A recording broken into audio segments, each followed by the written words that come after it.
Hi friends, I'm Tilak. You're watching Tech Made Be Unique, and today we're going to see how to use the how to insert the subscript on your Google Docs mobile application. And if you are new to this channel, make sure to click on subscribe button below. We just quickly move on to the video.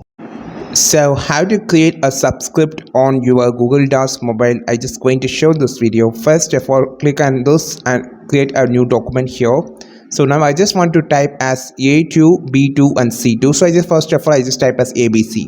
Now I just want to select to change to subscript. Click on this A symbol on the top, which actually opens the text and paragraph editing tools. So here in text tools you will see an option that's here.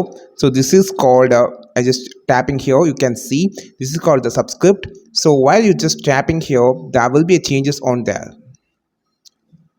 Okay, so now I just going to type 2. You can see it's become so small because we just activated the subscript. So if you activated this, it will look like this, and if you type normally it will look like this. But if you just click on this A symbol, activate the subscript, and now just tap on here and just type it.